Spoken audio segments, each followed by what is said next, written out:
हाँ गांव की जी। बेटी हैं ये। पहले थोड़ा बचपन गुड़गांव में, फिर दिल्ली में रही हैं। आप फरीदाबाद को चमका रही हैं। माँ की आर्य समाज को संभाला हुआ है। बहुत बहुत आशीर्वाद बेटी के लिए। ये अपने पिता की और अपनी नानी की विरासत को संभालने का प्रयत्न कर रही हैं। बहुत सुंदर आशीर्वाद है कि इसी तरह आगे बढ़ती रहो और उनके नाम को चमकाओ। कहने व देखने वाले कहेंगे ना, ये लाजपत की बेटी है, या फिर ये ज्ञान देवी की बेटी है, दोती है। बहुत सुंदर, अच्छा लगता है। मन बहुत प्रफुल्लित भी होता है और भर आता है जब उनको याद किया जाता है। दोनों हस्तियां कुछ अलग ही थी, आए और अपने विषय अनुसार हमारा मार्गदर्शन करें। हाँ जी। हाँ जी। बहुत बहुत धन्यवाद आपका मासी जी। अंतःकरण की मलिन बनाने वाली जो आसुरी प्रवृत्तियां हैं उनको दूर करने के लिए अभी हमने सब ने प्रभु भक्ति के भजन सुने। आनंद आ रहा था भजन सुनकर, और आपका कुशल संचालन बहुत ही अच्छा। और दीप्ति बिटिया का भजन, ऋषि वर का, सभी को मोहित कर दिया इस भजन ने। सब भावपूर्ण भजन, प्रेरणादायी भजन कह सकते हैं। और जब तक स्वामी जी का भजन ना हो कार्यक्रम में आनंद नहीं आता। उनके भजनों से हमें प्रेरणा मिलती है कि यही शिक्षा, यही संस्कार हमें मिले हुए हैं जो स्वामी जी द्वारा चलाए वेद मार्ग पर हम चलकर आगे बढ़ने का प्रयास कर रहे हैं, और अपने समाज का, अपने राष्ट्र का, अपने परिवार का, अपने देश का नाम ऊंचा करके हम उनकी संतान होने का गौरव प्राप्त कर रहे हैं। तो इसी प्रकार ऋषि जी के भजन आप सब गुनगुनाते रहिए, प्रभु भक्ति के आनंद में डूबे रहिए। आपका जीवन सत्संगी जीवन बन जाए, यही प्रार्थना उस ईश्वर से है। बहुत ही सरल से विचार आप सभी के समक्ष रखना चाहूँगी कि मानव निर्माण में शिक्षा और ये आपके संस्कार, इनका क्या महत्व है, जीवन में क्या संबंध है आपस में। बहुत ही सरल से विचार हैं।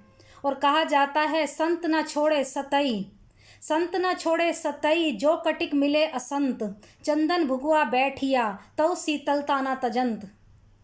कि अगर कोई व्यक्ति संस्कार वाला है और बुरे लोगों के बीच में भी यदि वो बैठ गया है और अपनी अच्छी बातें नहीं छोड़ता, इसी प्रकार हम मनुष्य को भी अपनी अच्छी बातों को, अच्छे संस्कारों को नहीं छोड़ना चाहिए। सदैव अच्छे विचारों को अपने जीवन में अपनाते हुए आगे बढ़ना चाहिए।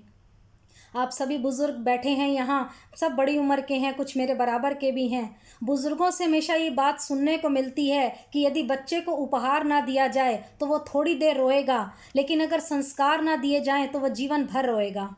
ये बात, आज की बात बिल्कुल सही बैठती है, सटीक बात है आज के दौर के लिए। और बहुत ही अच्छा हमारा ये विषय है कि संस्कार और शिक्षा ज़िंदगी जीने के मूल मंत्र हैं। शिक्षा कभी झुकने नहीं देती और संस्कार कभी गिरने नहीं देते। तो ये बड़े ही सरल मुझे विचार लगे, मैं आप सभी के समक्ष रखना चाहूँगी कि मानव का निर्माण करना या मानव को मानव बनाना वैदिक धर्म का एक प्रधान अंग है। हमारे जीवन में शिक्षा और संस्कार का गहरा संबंध है। अरे बंधुओं, जब बच्चा यानी कि कोई बालक पैदा होता है, उसके जन्मों के कर्मानुसार उसकी आत्मा में कई प्रकार के संस्कार विद्यमान रहते हैं, और उत्तम शिक्षा मिलने पर उसका मन शुद्ध हो जाता है। और यदि ऐसा ना हुआ तो उसका चित्त मलिन हो जाएगा। इसलिए ज़रूरी है कि बालक की उचित शिक्षा पर विशेष ध्यान दिया जाता है। बालक की आधारशिला माता का गर्भ होता है। जैसे माता उसको संस्कार देगी, बच्चा वही आगे बनेगा, और वही संस्कार उसको प्रवृत्ति वाला या प्रकृति वाला बनाएगा। उसका जीवन पर्यंत माता जो है उसके लिए संचालन करती है। जैसे एक पृथ्वी माता अपने गर्भ में वस्तुओं को रखती है, सोना चांदी या कोई भी ऐसी, लोहा कोयला, कितनी चीज़ें हैं, उसके मूल गुणों को कोई भी व्यक्ति, संसार का कोई भी वैज्ञानिक छीन नहीं सकता, बदल नहीं सकता। इसी प्रकार जो माता है गर्भ में अपने बच्चे को रखती है, उसकी आचार्य होती है, उसकी गुरु होती है, और उसकी वृद्धि करती है। और गर्भवती माता ये सोचती है, जैसा सोचती है, जैसा खाती है, जैसा सुनती है, जैसे बात करती है, उसका प्रभाव गर्भावस्था में बच्चे पर पड़ता है। और ये गुण माता से कोई भी नहीं छीन सकता। जो वृद्धि माता कर सकती है अपने गर्भ में, कोई भी नहीं कर सकता। और वास्तव में यही समय मानव के निर्माण में महत्वपूर्ण समय होता है, जो माँ के आचरण पर ही निर्भर करता है। और कहते हैं, जन्म लेने के पश्चात 5 वर्ष की आयु तक माँ वास्तव में बालक की गुरु होती है। और ये 5 वर्ष भी निर्माण की दृष्टि में बड़े ही महत्वपूर्ण होते हैं। बालक कैसे बैठे, कैसे उठे, कैसे चले, ये सब माता पर निर्भर करता है। और मैं तो कहूँगी यदि माता सुशिक्षित है तो इन 5 वर्षों को बालक को सुपथ पर चला सकती है। और इस आयु में अतिरिक्त बालक का निर्माण कोई नहीं कर सकता, जो निर्माण एक माता करती है। माता के हृदय में बालक के लिए अगाध प्रेम होता है। आप देखिए, आप सभी माताएं बैठी हैं, आपका बच्चा गोरा है, काला है, कुरूप है, कोई उसको शारीरिक रोग है, अपंग है, कैसा भी है, आप सभी के मन में उसके लिए प्रेम होगा। आज जो कल के जो माता पिता हैं, बड़ा ही दुख होता है कहते हुए कि स्वयं ना संभाल कर अपने नौकर चाकर को, कर्मचारियों को सौंप देते हैं, उनके हवाले करते हैं, या कहीं घूमने फिरने में लगे रहते हैं, सैर सपाटे में लगे रहते हैं, जो बालक का जीवन ही बिगड़ जाता है। वैदिक धर्म में बड़ा ही सुंदर, सबसे महत्वपूर्ण कार्य संतान की उत्पत्ति को माना है, और ऐसा करने से कहते हैं उसका संतान का और अपने राष्ट्र दोनों का कल्याण होता है। जब माता पिता स्वयं संस्कारी होंगे तो बच्चों को भी अच्छे संस्कार देंगे। और वैदिक धर्म की हम सब बात करते हैं, वैदिक धर्म में मानव को मानव बनाने का जो आधार है, 16 संस्कार करने का विधान उसमें बताया गया है, जो गर्भाधान से लेकर अंत्येष्टि पर्यंत किए जाते हैं, जो मनुष्य की संपूर्ण आयु में फैले हुए हैं। ये संस्कार ही मानव को मानव बनाने में सहायक हैं। आर्य बंधुओं, जैसे भी संस्कार हमें मिलते हैं वैसे ही हमारे विचार और वैसे ही हमारे कर्म बन जाते हैं। इसलिए कहते हैं अच्छे और बुरे संस्कारों की उपज मानव का व्यक्तित्व होता है, और संस्कारहीन व्यक्ति जो होता है बिन पैंदे का लोटा होता है, जो इधर उधर भटकता लुढ़कता रहता है। परंतु एक संस्कारी व्यक्ति की दिशा और पूर्व कर्म जो होते हैं निश्चित होते हैं, और देश काल परिस्थिति या कोई हवा भी आपकी उत्पन्न हो जाए, कोई उल्टी दिशा भी हो, वो पथ भ्रष्ट नहीं हो सकता व्यक्ति। इसलिए हम समझते हैं कि बालक अबोध होता है, और विचारकों का ये मानना है कि जो कुछ अच्छा या बुरा माता पिता करते हैं उसका सीधा सीधा प्रभाव बालक के मन मस्तिष्क पर पड़ता है। इसलिए हमें बड़ी ही सावधानी से बच्चे को शिक्षा देनी चाहिए, ऐसी शिक्षा कि वो बड़ा होकर चरित्रवान बन सके, ऐसी शिक्षा जो बड़ा होकर सदाचारी बन सके, जो बड़ा होकर अच्छा नागरिक बन सके। अच्छा हो यदि छोटे उम्र की बालक के सामने हम ऐसा व्यवहार ना करें जिसके फलस्वरूप उसके मन में कुसंस्कारों का पतन का कारण बन जाए, कुसंस्कार हमारे पतन के जो कारण बन जाते हैं वो कुसंस्कार पनपने लग जाएं। कुछ ऐसा मत कीजिए उसके सामने। आज संसार में चारों तरफ हिंसा फैल रही है, ईर्ष्या फैल रही है, घृणा फैल रही है। आखिर क्यों? इसका मूल कारण हमारे संस्कार हैं। अच्छे और बुरे मार्ग की ओर हमारे संस्कार लेकर जाते हैं। बड़ा ही सुंदर सा उदाहरण मैं पढ़ रही थी महाभारत का, कि महाभारत का युद्ध रोकने के लिए योगेश्वर श्री कृष्ण जी ने हर संभव प्रयास किया। दुर्योधन से मिले, उनको बड़ा समझाया, परंतु कृष्ण जी की एक बात भी दुर्योधन ने नहीं मानी। क्यों? क्योंकि धर्म का उपदेश देकर जब कृष्ण जी समझाते हैं दुर्योधन को, तो दुर्योधन क्या कहता है? थक हार कर कृष्ण जी को संबोधित करता हुआ क्या कहता है? अपने मन के भाव कहता है, जानामि धर्म न च मे प्रवृत्ति, जनाभ्या धर्म न च निवृत्ति, केनपि देवेन हदि स्थितेन न यथा नियुक्ति अस्मि तथा करोमि। अपने मन के भाव बड़े ही सुंदर उसने रखे, बड़े ही सुंदर भाव उस दुर्योधन के थे। वो कहना चाहता था, कितना सुंदर उसका भाव था कि वास्तव में मैं धर्म को जानता हूँ, परंतु धर्म क्या, मैं धर्म की मेरी प्रवृत्ति नहीं होती धर्म के बारे में। मैं अधर्म को भी अच्छे से जानता हूँ, समझता हूँ, परंतु अधर्म क्या है जिस पर चलने से मनुष्य का सर्वनाश हो जाता है, परंतु उस और भी मेरी निवृत्ति नहीं है, क्योंकि मेरे हृदय में ऐसे संस्कार हैं, यथा नियुक्त्योस्मि तथा करोमि। जिधर वे संस्कार मुझे नियुक्त करते हैं, प्रेरित करते हैं, मुझे उधर ही और झुकना पड़ता है, जाना पड़ता है। मैं क्या करूं महाराज, इसमें मेरा कोई दोष नहीं है, ये सब संस्कारों की बात है। इसलिए मनुष्य जीवन में जो कुछ मनुष्य भला बुरा करता है या प्रेरित होता है, ये सब संस्कारों के कारण होता है। इसलिए मनुष्य को संस्कारों के महत्व को समझते हुए अपने मानव जीवन को कल्याणकारी मार्ग पर ले जाना है, और ताकि वो इहलोक में भी और परलोक में भी सुख प्राप्त कर सके। कितनी सुंदर सुंदर बातें हमें स्वाध्याय करने को मिलती हैं। ये विचार अपने जीवन में उतारने का प्रयास कीजिए कि संस्कारों का कितना महत्व है मनुष्य के जीवन पर।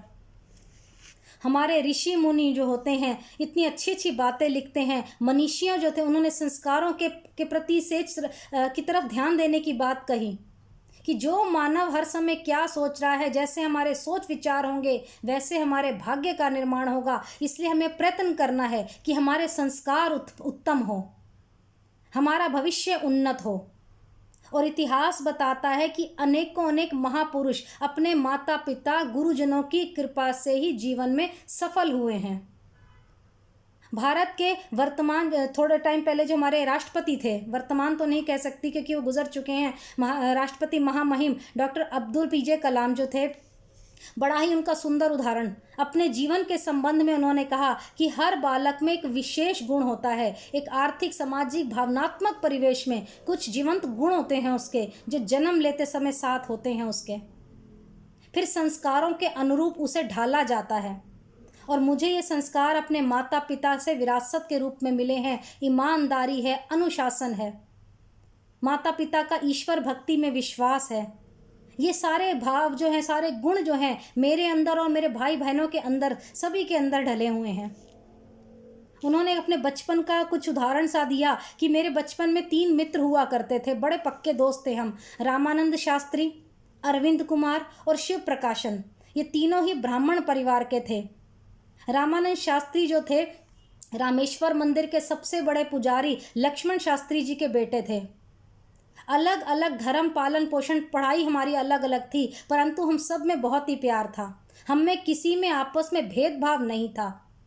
हम कभी भी आपस में इस तरह की बात नहीं करते थे, जाति की, धर्म की, भेदभाव की बात नहीं करते थे। जब मैं रामेश्वर के साथ 5वीं कक्षा में पढ़ता था तो मैं टोपी पहन के बैठता था, क्योंकि मुसलमान तो आपको पता है, वहाँ पे जो कक्षा में शिक्षक आए, नई उनकी नियुक्ति हुई थी, उन्होंने मुझे देखा कि मैं आगे रामानंद के साथ बैठा हूँ, रामानंद शास्त्री के साथ बैठा हूँ, और एक मुसलमान बच्चा ब्राह्मण के साथ बैठा है, तो उन शिक्षक ने मुझे उठाकर पीछे वाली सीट पर बैठने को बोल दिया।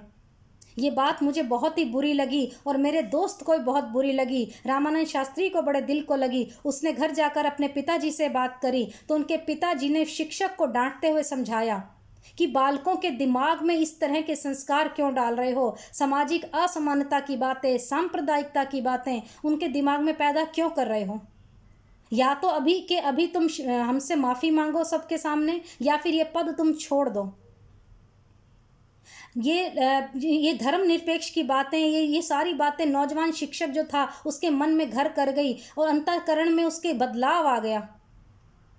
इस प्रकार उसका ऐसा जीवन बदल गया। उसने ये सारी बातें करने के बाद माफ़ी मांगी, परंतु हमें क्या पता था कि हमारा जो होनहार बालक है ये एक बड़ा होकर हमारा वैज्ञानिक, एक राष्ट्रपति बनेगा। इस प्रकार की बातें ना करके उन्होंने समानता की बात करके अपने दोस्त का साथ दिया। ऐसे ही उत्तम संस्कार माता पिता बच्चों के मन में डालें। ऐसे ही उत्तम संस्कार राजेंद्र प्रसाद बाबू, सर्वपल्ली राधाकृष्णन, शंकर दयाल शर्मा, लाल बहादुर शास्त्री, सुभाष चंद्र बोस, अनेकों अनेक ऐसे नाम हैं। और ये स्वामी श्रद्धानंद, महात्मा हंसराज आदि आर्यव्रत देश में जो पैदा हुए, उनके अंदर उत्तम संस्कार हुए। उनके उत्तम संस्कारों द्वारा राष्ट्र निर्माण हुआ। हम उनके विचारों को अपने जीवन में अपनाकर आगे बढ़ना है और इन बातों से आगे बढ़कर अपने परिवार के, अपने समाज के, अपने राष्ट्र को हमें ऊंचा उठाना है। अपनी शिक्षा और संस्कार के द्वारा ही ये सब संभव है। महापुरुषों का जीवन ही हमारा मार्गदर्शन कर सकता है। हमारे मन का अंधकार ज्ञान रूपी ज्योति से जल सकता है और हम अपने अंधकार को दूर करने के लिए ऐसी ज्योति उज्ज्वल करें अपने जीवन में, क्योंकि शिक्षा प्रणाली में कहते हैं आज बहुत ही आवश्यकता है परिवर्तन की। नैतिक मूल्यों पर हमें बल देना होगा। जो ये समस्त विद्यालयों में नैतिक धर्म शिक्षा की बातों को, सैद्धांतिक बातों को अपनाने पर जोर देना होगा। शिक्षक जो स्वयं करता है वही बालक को करने के लिए कहता है और बालक उसी का अनुसरण करते हैं। आजकल के बालकों को सिनेमा से, टीवी से, अलग अलग गंदे कार्यक्रमों से दूर रखना चाहिए, जिनको देखकर उनका चरित्र बिगड़ सकता है। उन बातों से दूर रखना चाहिए और धर्म की बातें, संस्कार की बातें, वेद की बातें उनको सिखानी चाहिए। इसलिए कहा जाता है धर्मो रक्षति रक्षितः। ये सत्य है कि धर्म परायण देश में अनादि काल से संस्कारों का महत्ता उजागर की गई है। ये हमारा देश ऐसा है, यहाँ धर्म की बातों को उजागर किया जाता है। महर्षि दयानंद स्वामी द्वारा हम उपदेश सुनते आ रहे हैं, अलग अलग संस्कारों को उन्हें बोध कराया हमारे को, और हम इन सब विषयों से, इन आवरणों से छुटकारा पा सकते हैं जो हमारे को दूर करते हैं, आपस में सांप्रदायिक बातें फैलाते हैं, हमारे अंदर ऐसे संस्कार बनाते हैं। इन बातों से अपने आप को दूर रखना चाहिए। हमें स्वामी जी द्वारा लिखित बातों का अनुपालन करना चाहिए। ये उन्होंने इतनी सुंदर संस्कार विधि उन्होंने लिखी, इसका अध्ययन करना चाहिए। 16 संस्कारों का क्या महत्व है जीवन में, इस बारे में पढ़ना चाहिए। अपनी आध्यात्मिक, शारीरिक, सामाजिक उन्नति करके राष्ट्र की उन्नति में सहायक होना चाहिए। और अंत में कहना चाहूँगी कि शिक्षा और संस्कार जो है इंसानियत को मरने नहीं देते हैं। इसलिए अपने जीवन में ऐसी शिक्षा, ऐसे संस्कार अपनाइए जो आपस में संबंधित हों और हमारा जीवन उज्जवल हो जाए। और मैं तो कहूँगी धर्म की यदि बात करते हैं तो आपको वैदिक धर्म ही अपनाना है। संस्कार तो माता पिता आपको अवश्य देंगे, परिवार में अच्छे संस्कार मिलेंगे। धर्म वैदिक अपनाइए ताकि आप अपने देश का नाम ऊंचा कर सकें। तो बड़ा ही सुंदर कवि ने लिखा है, 2 पंक्तियां कहकर अपनी वाणी को विराम दूंगी, समय भी भागा जा रहा है। अभी हम धर्म की बात कर रहे थे। धर्म वैदिक अपनाना है, धर्म वैदिक अपनाना है, सनातन वही पुराना है, सनातन वही पुराना है। दयानंद जो गए बताकर, दयानंद जो गए बताकर वही खजाना है। धर्म वैदिक अपनाना है, धर्म वैदिक अपनाना है, सनातन वही पुराना है, सनातन वही पुराना है। आजकल के बच्चे राम जी, कृष्ण जी किसी को नहीं जानते, क्योंकि उनको पढ़ाया नहीं जाता, ऐसी शिक्षा नहीं दी जाती, ऐसे संस्कारों की बातें नहीं की जाती उनके लिए। तो कैसा जीवन था राम जी का। राम का उज्जवल जीवन रहा वेदों के कारण, श्रेष्ठ इसको ही माना किया था तभी तो धारण। प्रातः उठकर रघुनाथा पिता को नवाए माथा, गुरु के संग में जाकर वहाँ से आशीष पाता हो। संध्या हवन सवेरे करना राम ने जाना है, धर्म वैदिक अपनाना है, धर्म वैदिक अपनाना है, सनातन वही पुराना है, सनातन वही पुराना है। दयानंद जो गए बताकर, दयानंद जो गए बताकर वही खजाना है। धर्म वैदिक अपनाना है, सनातन वही पुराना है। देखिए हनुमान जी रहे हैं ब्रह्मचारी जो, जनेऊ कांधे धरा गायत्री मंत्र उचारा। राम की सेवा आदिक कर्म किए वेद मुताबिक, हाथ में गदा सुशोभित किया था भोजन सात्विक हो।